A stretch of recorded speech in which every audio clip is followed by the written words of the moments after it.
Thank you, Acting Speaker. Women, trans people, non-binary folk and people who are gender diverse have historically been neglected, ignored and dismissed by our health system. In recent years, this government has taken on the task of focusing on women's health, and it is very comfortable to commit publicly to addressing certain health inequities across the state that fall under women's health. But unfortunately, some health inequities have been prioritised over others, and other areas of healthcare that drive inequality, often ones that are clouded in shame, remain in the too hard basket. It's true this Victorian state government has announced a number of new clinics and services and sexual and reproductive health hubs, but last year the Auditor-General's report showed that there were 17 local government areas with no access to medical or surgical abortions. It also showed that the sexual and reproductive health hubs have no consistency. Some provide accessible and frequent services, while others have provided very few. One of the newest hubs charges $500 upfront for a medical termination, and for government-funded hubs, this should not be the case. They should be providing free services consistently.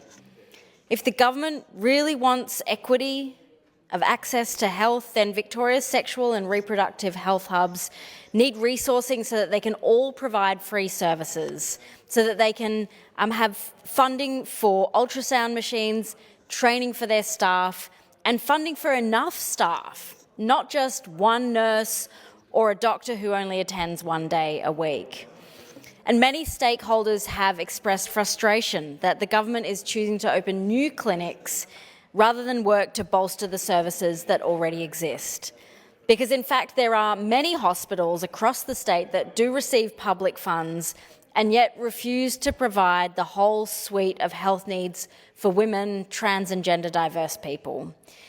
In fact, the fact that the government is funneling public money into opening new hospitals in key growth areas, and yet these hospitals refuse to provide postnatal contraception, refuse to provide surgical terminations, refuse to provide tubal ligation or family planning consultations, is beyond comprehension.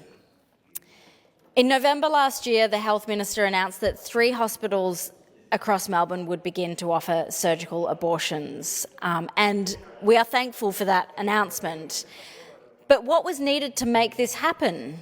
For the Minister herself to plead with the hospitals to take it up?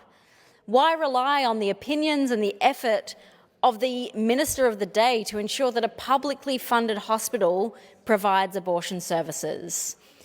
Are we still unsure whether accessing a termination is an essential right? Why doesn't this government stand up and say, if you are receiving our money, public money, you must provide these services? Right now, doctors, receptionists, nurses, sonographers and pharmacists can deny a whole host of healthcare services, including medical and surgical termination of pregnancy, if they conscientiously object. Because this Labor government protects the rights of individual practitioners so they don't have to participate in certain, often life-saving aspects of their profession. Labor is responsible for these people being denied basic health care, not only by individual providers but by entire institutions. Being turned away from receiving medical health care exacerbates what is already a stressful situation. It erodes our trust in the health system and it delays care, which can lead to complications and limit somebody's options. This is especially the case for terminations.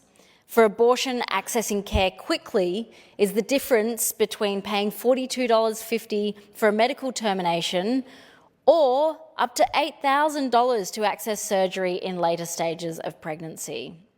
And the prices are even higher if you don't have Medicare or if you're on a temporary protection visa.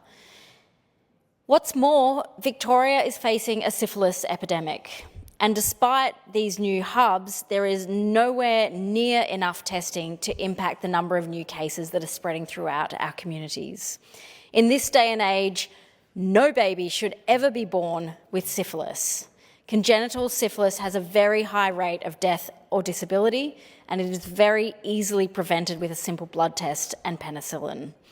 but it has reappeared in Victoria after a long absence, and it was once rare in cis women and people with cervixes, but syphilis has returned and sexual health hubs are having no impact. So this government can and should do more to eliminate syphilis in our communities.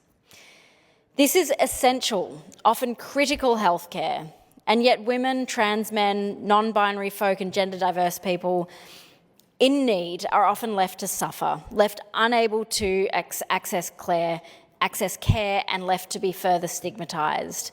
And this stigma is a result of outdated cultural norms and outdated state-based legislative barriers. The spectrum of trans and gender diverse people needing such healthcare are often left out of so-called women's health conversations, although many also have health needs that come under this umbrella term of women's health. The medical system has failed by designing structures that cater only to the majority. But there is overwhelming documentation of trans and gender diverse people facing difficulties navigating the health system, of being disproportionately impacted by adverse health outcomes, and of not seeking medically necessary care due to the fear of mistreatment or prior experiences of harassment or mistreatment. And I'd like to emphasise that this is not a criticism of our health workers. They are doing the absolute best they can with what they've been given.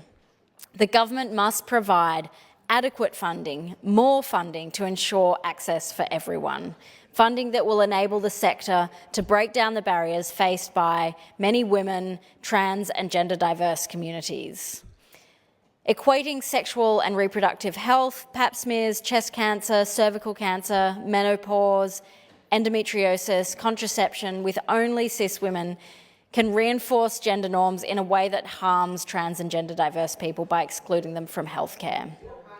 Again, the proliferation and protection of conscientious objection adds to stigma for members of our community who already face so many barriers to having their rights met.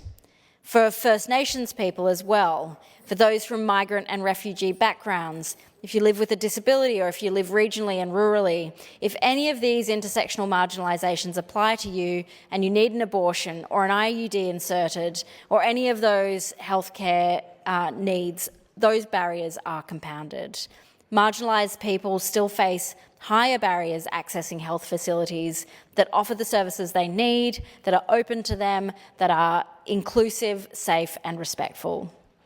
And while Labor celebrates, and we will join them in celebrating the small steps that it has taken to support women's health, I'd encourage them to consider that all parts of the sector and the parts of their own health departments that have traditionally fallen under the term women's health, I'd ask them to consider that their workforce, their training, their capabilities, their processes, educational materials, advocacy work, the engagement, workplace culture, research and service provision are sufficient, up to scratch and truly inclusive.